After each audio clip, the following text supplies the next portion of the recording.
stage, we have Denise Mapp. And I met Denise actually at a Bermuda Economic Development Corporation event. And we just started chatting, and she was really passionate about this topic. So I invited her to come and speak. And her topic is 40 Days Back to Eden.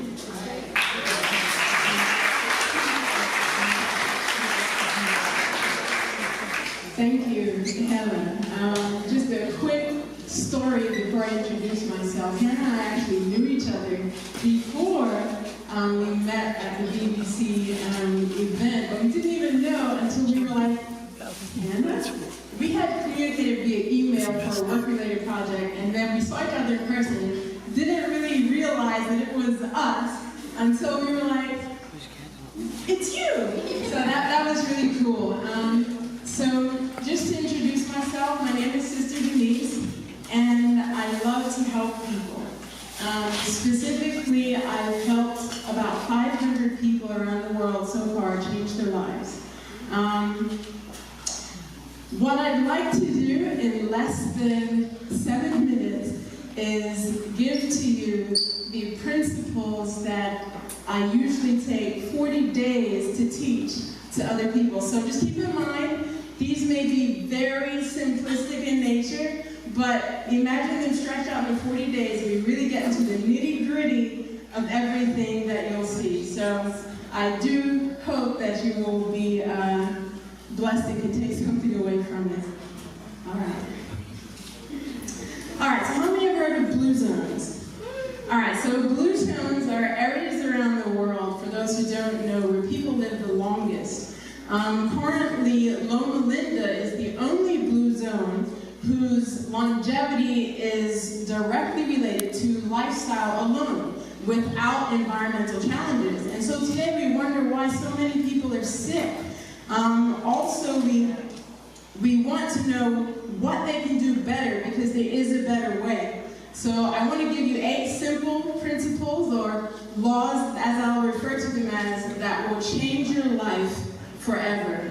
I have a question. Would you, if you knew me, if you didn't know me, you heard of me before, never seen me, this is your first time, if I said I have $20 for you, would you come and get it? All right, come and get it. Come and get it. Before the slide runs out. All right, my sister, she got I want you to know that just like that illustration, whether you know God or not, you can trust Him by trying Him. All right? You can make good of the promises from the giver of the gifts. How do you trust? You try it just like that illustration. So the second law is open air. All right, this can combat a lot of respiratory disorders. You can go weeks without food. All right, you can go weeks, yes, without food, days without water, but only a few minutes without air. All right, that's how important it is. You have some natural forms of ionized air in beaches, waterfalls, and mountains. But did you know, within your own shower in your own home, you have your personal ionizer? Ionization is a process that revitalizes the air. This will help to induce the oxygen to your brain, which will give you higher levels of alertness, decreased drowsiness, and more mental energy. Daily exercise is our next law. It can help to combat a lot of cardiovascular diseases. Walking is the perfect exercise. It's actually the only exercise that moves the entire body in one go, and that movement stimulates the lymphatic system, which also helps you to remove waste from your body. A lot of people say that sunlight is bad, but sunlight is a really good thing. It kills the majority of bacteria and viruses known to man. It helps circulate the serotonin in your system. It helps to balance your circadian rhythms, and it's good on the face and the hands primarily. We've always been told, cover up, don't let the sun touch you. But in World War I, they used heliotherapy, which is a fancy name for sunbathing, but they did it therapeutically to treat wounds of soldiers and external tuberculosis, amongst a broad number of other things.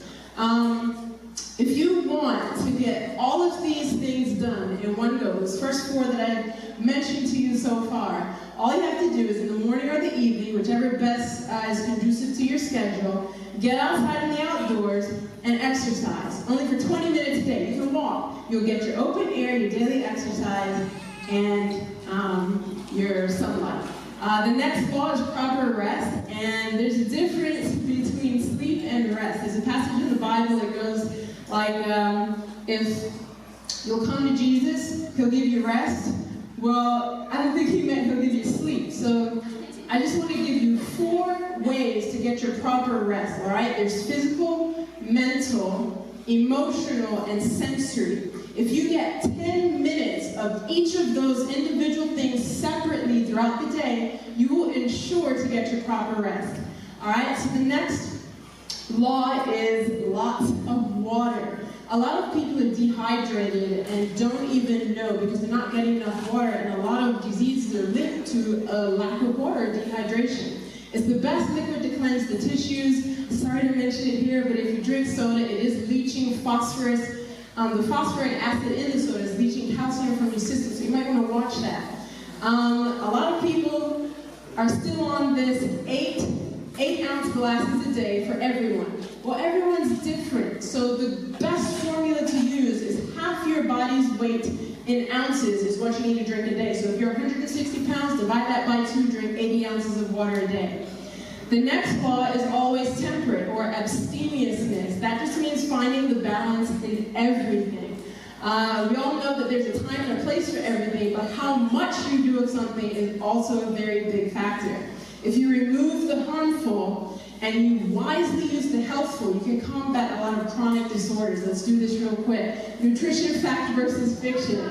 Tofu is 187% more calcium than milk. Beet greens, 22% more potassium than salmon. Brazil nuts, 196% more selenium than tuna. And hemp seeds, 11% more protein than steak. That's ounce for ounce.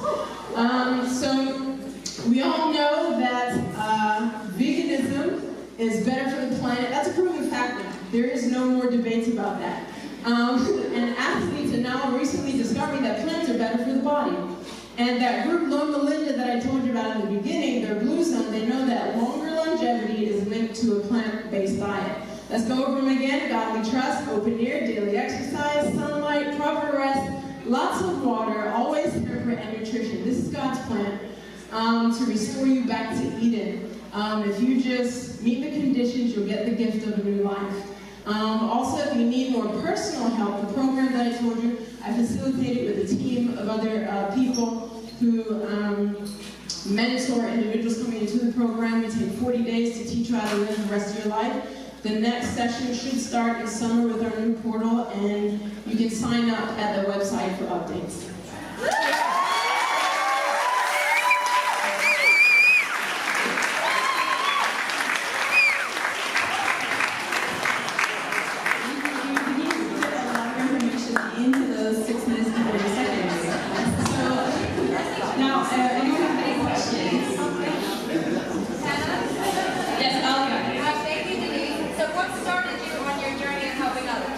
That's a great question. It was actually a personal journey that I went through, a transformation that I went through.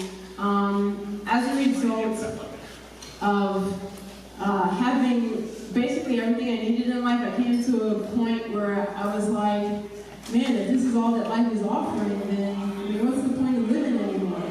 So usually it's on the other side of that, depression, and you get to like suicidal. But I was like, man, there's no point, it's boring, I've done it all, So to make that long story short, my dad had sent me some videos months before, and I said, Dad, I'm not watching those videos. All right, they were of a spiritual nature, and I'm like, I'm not doing it. So at that moment when I had that epiphany, or morbid epiphany, there was something that said, go watch those DVDs. And I said, I'm not watching those DVDs. I'm talking to myself like a crazy person at this point, right? But for those of you who are Christian, you will know that it's not yourself you're talking to or wrestling with.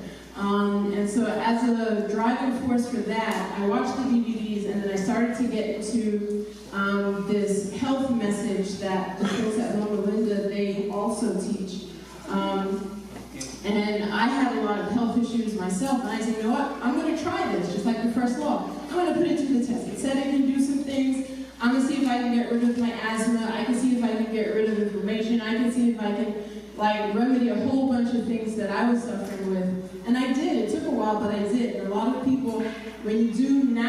nature-based healing programs, you have to remember that nature will do its work, but it takes time. So just hang in there. If you do pursue a course that's more natural, that I tend to see more of the world leaning towards a natural pursuit of health. Any other questions? Denise, do you have to believe in God to follow your, God's word? That's an excellent question. I'm glad you asked me. I'd like to finish this presentation. So here's the thing. The health principles are based on the health message of Seventh-day Adventists. However, I have had the majority of the people that come into the program for the benefit of health are actually non-Christians or non-Seventh-day Adventists. We just teach you the principles of health.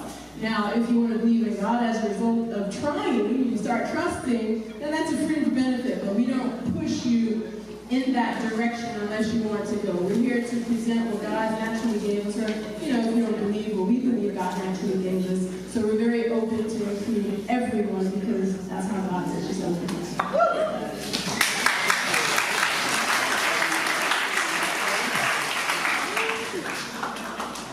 So you talked about balance. How do you find balance in your life? I think we all struggle with that. Because we are either doing too much of one thing, not enough of the other. So can you share any Sure.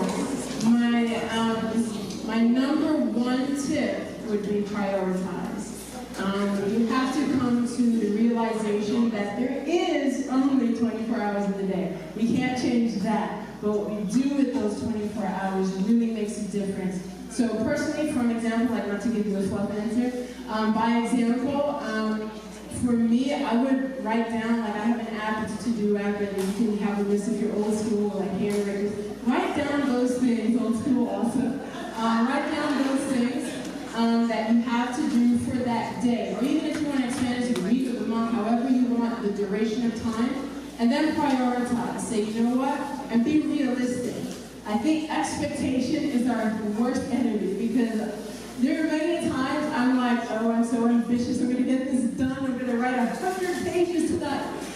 And we all know that's unrealistic. So be real with yourself and your priorities and what you can realistically, practically do that for the time that you're allotted.